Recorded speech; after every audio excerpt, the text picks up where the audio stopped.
Indonesia akan memainkan laga terakhir babak penyisihan grup B Piala AFF 2024.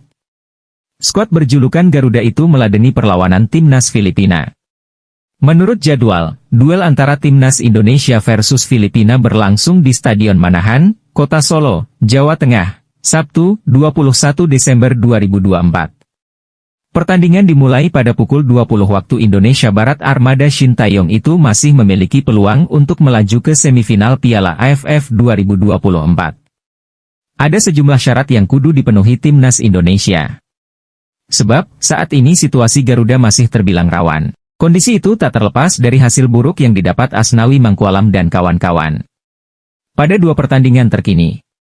Sebelumnya, timnas Indonesia cuma bermain imbang 3-3 melawan Laos dan keok 0-1 di markas Vietnam. Wajib menang di Manahan. Setelah melakoni 3 laga, tim Merah Putih terkini menempati peringkat kedua grup B Piala AFF 2024 dengan torehan 4 poin. Sementara posisi teratas dihuni Vietnam dengan koleksi 6 angka dari 2 partai yang dijalani. Sama seperti Vietnam, Filipina yang berada di urutan ketiga dengan 2 poin juga baru bermain 2 kali. Disusul Laos, 2 poin, tapi sudah tanding 3 kali. Myanmar di posisi buncit dengan 1 poin dari 2 laga. Melihat situasi tersebut, maka timnas Indonesia wajib meraih kemenangan di Manahan dengan membukukan poin maksimal 7. Bisa dibilang, pertandingan melawan Filipina jadi partai hidup dan mati buat skuad Garuda. Berharap Filipina terpeleset. Sebelum bersua timnas Indonesia, The Ascals lebih dulu menjamu Vietnam di Stadion Rizal Memorial, Rabu, 18 Desember 2024, pukul 20 waktu Indonesia Barat. Andai kalah, poin Filipina akan tetap 2. Hasil tersebut sedikit mengurangi tekanan mental pada skuad Garuda di laga penutup. Sebaliknya, jika Filipina menang atas Vietnam, persaingan memperebutkan tiket semifinal bakal lebih sengit. Sebab, hanya ada 2 tim saja yang berhak maju ke fase berikutnya. Di sisi lain, Laos akan berhadapan dengan Myanmar pada Rabu sore, 18 Desember 2024, di Tuna Stadium, Yangon. Garuda tentu berharap laga ini berakhir imbang untuk menyingkirkan Laos dari persaingan.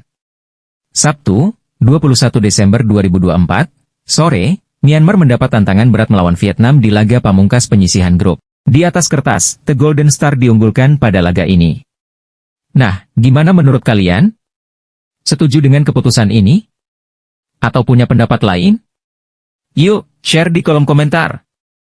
Jangan lupa like video ini, subscribe channel kita, dan nyalain lonceng notifikasinya biar nggak ketinggalan update seputar sepak bola Indonesia dan dunia. Sampai jumpa di video selanjutnya.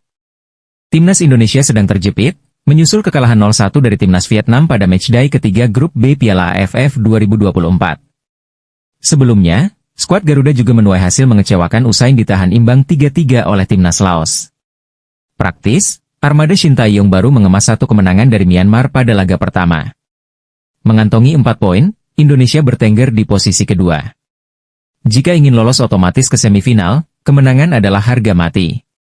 Sebaliknya, jika kalah atau imbang, Indonesia menggantungkan nasibnya kepada pertandingan lain dan itu jelas ngeri-ngeri sedap. Di atas kertas, Indonesia lebih berpeluang memenangkan duel yang rencananya bakal mentas di Stadion Manahan, Solo, Sabtu, 21 Desember 2024, malam pukul 20 waktu Indonesia Barat. Selain mendapat dukungan dari ribuan pendukung setianya, Muhammad Ferrari dan kawan-kawan pastinya bertekad mempertahankan hegemoni timnas Indonesia atas Filipina. Sejak 1958, kedua negara setidaknya sudah bersua 27 kali di semua ajang kompetisi. Hasilnya, Indonesia masih jauh lebih superior dengan 20 kemenangan, sekali kalah, dan 6 laga lagi berakhir imbang. Namun itu tak lantas membuat anak-anak asuh Sintayong lupa daratan, terlalu jemawa, serta anggap remeh. Hasil imbang 3-3 kala menjamu timnas Laos di Stadion Manahan, Solo, dalam matchday 2 seharusnya menjadi pelajaran dan cermin bagi tuan rumah. Dengan kata lain, The Ascals, julukan timnas Filipina yang saat ini diarsiteki Albert Chapelas bukan tak mungkin akan membuat kejutan seperti yang dilakukan Laos. Filipina yang berada di posisi kedua dengan tabungan 2 poin juga butuh suntikan 3 poin guna menjaga asa ke fase selanjutnya.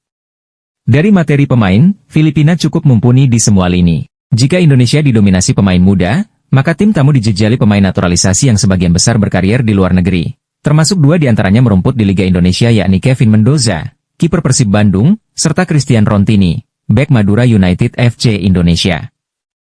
Besar kemungkinan, Albert Capelas masih menerapkan formasi 4-3-3 dengan mengandalkan 3 penyerang, Sandro Reyes, FC Gütersloh Jerman, Born Martin Christensen, Aalesund FK Norwegia, Alex Moniz, New England Revolution 2 Amerika Serikat. Ketiganya ditopang 3 gelandang, Michael Baldisimo, San Jose Earthquakes Amerika Serikat, Oskari Kekkonen, Lampung Warriors Filipina, Zico Bailey, New Mexico United Amerika Serikat. Sedangkan 4 tukang jagal di belakang, Michael Kempter, Grasshopper Club Zurich Swiss, Kai Linares, Lampung Warriors Thailand, Amani Aguinaldo, Rayong FC Thailand, Jefferson Tabinas, Buriram United Thailand. Indonesia harus ekstra waspada. Filipina bermain sangat rapi, sabar, juga solid. Ketika menjamu Myanmar yang berakhir imbang 1-1, The Aska sempat tertinggal lebih dulu lantaran gol Maung Luin pada menit ke-25. Akan tetapi, Filipina luput dari kekalahan berkat aksi ciamik Born Martin Christensen yang sukses mengeksekusi tendangan penalti pada menit ke-72. Walau harus puas bermain sama kuat, tapi secara serangan Filipina jauh lebih mengerikan dengan 22 tembakan. Itu membuktikan kalau lini gempur Filipina berpotensi menjadi ancaman serius bagi lini belakang Indonesia. Jadi, kalau tak berhati-hati, Filipina bisa menjelma menjadi batu sandungan bagi Indonesia. Oleh karena itulah, waspadalah. Ketua PSSI, Erick Thohir, mengungkapkan satu target timnas Indonesia melenceng di penyisihan grup Piala AFF 2024. Tim berjulukan Garuda itu gagal mengalahkan timnas Laos. Timnas Indonesia hanya bisa bermain imbang 3-3 kontra Laos dalam matchday kedua grup B Piala AFF 2024 pada 12 Desember 2024. Padahal, tim Garuda ditargetkan untuk menang. Sementara itu, 2 hasil lainnya timnas Indonesia di grup B Piala AFF 2024 sudah sesuai perkiraan Erick Thohir. Tim Garuda menaklukkan timnas Myanmar 1-0 pada 9 Desember 2024 dan keok 0-1 dari timnas Vietnam, Minggu 15 Desember. Saya sudah sampaikan bahwa setiap kami mengirim tim, kami mempunyai target. Targetnya juga bukan sesuatu yang hiperbola, ujar Erick Thohir. Melawan Myanmar dan Laos wajib menang. Melawan Vietnam, seperti hitungan, kalah terhormat kalau bisa seri luar biasa, ucap Erick Thohir, yang juga Menteri BUMN RI ini. Ketika menghadapi Vietnam, pemain-pemain menunjukkan yang permainan yang baik. Belum maksimal baik ada kesempatan jadi baik, imbuh Erick Thohir. Erick Thohir mengingatkan pelatih timnas Indonesia, Shin Tae-yong, untuk mengalahkan timnas Filipina dalam matchday terakhir grup B Piala AFF 2024 di Stadion Manahan, Solo, 21 Desember 2024. Timnas Indonesia memang sedang harap-harap cemas. Buntut pencapaian sejauh ini di grup B Piala AFF 2024, tim Garuda bisa saja gagal lolos ke semifinal. Dalam klasemen sementara grup B, timnas Indonesia menduduki peringkat kedua dengan 4 poin dari 3 pertandingan. Hoki Caraka dan kawan-kawan unggul 2 angka atas Filipina yang baru bermain 2 kali. Jadi, saya akan minta lagi ke seluruh tim untuk kembali sama-sama bersatu. Pelatih juga fokus ke targetnya, melawan Filipina harus menang, jelas Erick Thohir. Hasil dan klasemen grup B. Hasil grup B. Senin, 9 Desember 2024. Myanmar 0-1 Timnas Indonesia. Laos 1-4 Vietnam. Kamis, 12 Desember 2024. Filipina 1-1 Myanmar. Timnas Indonesia 3-3 Laos. Minggu, 15 Desember 2024. Laos 1-1 Filipina. Vietnam 1-0 Timnas Indonesia. Nah, gimana menurut kalian? Setuju dengan keputusan ini? Atau punya pendapat lain? Yuk, share di kolom komentar. Jangan lupa like video ini, subscribe channel kita, dan nyalain lonceng notifikasinya biar nggak ketinggalan update seputar sepak bola Indonesia dan dunia.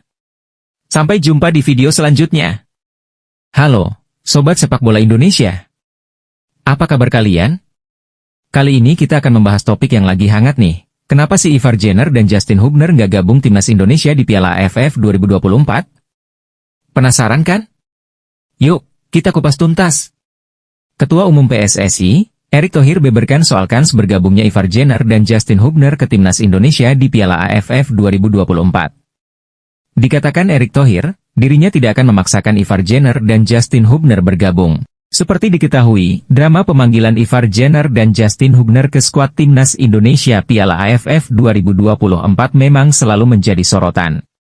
Piala AFF 2024 yang bukanlah kompetisi agenda FIFA membuat Ivar Jenner dan Justin Hubner belum bergabung hingga saat ini. Padahal keduanya dipanggil pelatih Shin Tae-yong dan didaftarkan untuk skuad Garuda di kompetisi level ASEAN tersebut. Tentu saja tenaga keduanya akan sangat dibutuhkan Timnas Indonesia. Apalagi kini tengah berjuang untuk merebut tiket ke babak semifinal. Sebelumnya, pelatih Timnas Indonesia Shin Tae-yong sendiri mengaku ingin memanggil Ivar dan Justin. Bahkan, Shin Tae-yong sampai memohon kepada media dan masyarakat untuk membujuk klub Ivar Jenner agar dapat bergabung ke Timnas Indonesia.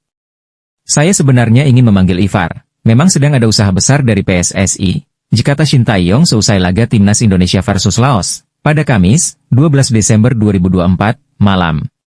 Saya berharap media bisa membantu membuat artikel agar Ivar bisa datang ke Timnas Indonesia. Ivar sendiri mau untuk ke Timnas Indonesia, tetapi klub tidak mau lepas, ungkap Shin Tae-yong. Di sisi lain, Ketua Umum PSSI Erick Thohir menanggapi soal kemungkinan bergabungnya Ivar Jenner dan Justin Hubner. Erick Thohir mengatakan bahwa dirinya enggan memaksakan Ivar dan Justin untuk bisa bergabung Timnas Indonesia. Apalagi Ivar dan Justin sama-sama sibuk dengan agenda di klubnya yakni Jong FC Utrecht dan Wolves U21. Saya dari awal memang tidak memaksakan semua pemain harus gabung, justru ini kita memprioritaskan pemain-pemain yang ada di Liga Indonesia, kata Erick Thohir, dikutip dari Bola Sport, Selasa, 17 Desember 2024. Tetapi kalau yang di luar bisa, seperti Rafael dan Marcelino ya sangat welcome. Saya ingatkan pemain juga ada capeknya, bisa cedera, tambahnya. Lebih lanjut, Erick Thohir menegaskan menghormati karir pemain-pemain luar negeri yang tengah fokus untuk klubnya. Dan pemain yang berkarier di klub-klub besar dan kalau mereka sedang fokus di klubnya ya kita harus respect, jangan kita paksa, ujarnya. Pemain ini nggak digaji sama Timnas, jadi ini sesuatu yang harus kita respect bahwa kita harus juga jaga karir mereka, tutupnya. Pada kesempatan lain, Ketua Badan Tim Nasional, BTN, Sumarji juga membeberkan soal kemungkinan bergabungnya Ivar dan Justin. Sumarji mengatakan bahwa Jong FC Utrecht baru bisa melepas Ivar Jenner setelah tanggal 21 Desember 2024. Sebab, Jong FC Utrecht masih memiliki jadwal melawan Helmond pada lanjutan Eerste Divisie, pada Sabtu 21 Desember. Artinya, Ivar Jenner baru bisa membela Timnas Indonesia jika Garuda lolos ke semifinal. Kalau Ivar Jenner, kami sudah kirimkan surat kepada klubnya, kata Sumarji. Klubnya kalau tidak salah baru akan selesai pertandingan pada 21 Desember 2024. Sehingga kalau kita melihat kondisinya seperti ini, kemungkinan besar dalam waktu dekat ya tidak mungkin Ivar Jenner datang. Tapi untuk Justin Hubner belum ada kabar untuk saat ini. Kami terus berupaya, membuatnya bergabung Timnas Indonesia, tutupnya. Timnas Indonesia sendiri saat ini berada di posisi runner-up klasemen grup B Piala AFF 2024 dengan torehan 4 poin. Selanjutnya, Timnas Indonesia akan melakoni laga pamungkas fase grup sekaligus penentuan lolos ke semifinal kontra Filipina. Dijadwalkan, duel Timnas Indonesia versus Filipina akan digelar di Stadion Manahan, pada Sabtu, 21 Desember 2024, pukul 20 waktu Indonesia Barat. Nah, gimana menurut kalian? Setuju dengan keputusan ini? Atau punya pendapat lain? Yuk, share di kolom komentar. Jangan lupa like video ini, subscribe channel kita, dan nyalain lonceng notifikasinya biar nggak ketinggalan update seputar sepak bola Indonesia dan dunia. Sampai jumpa di video selanjutnya.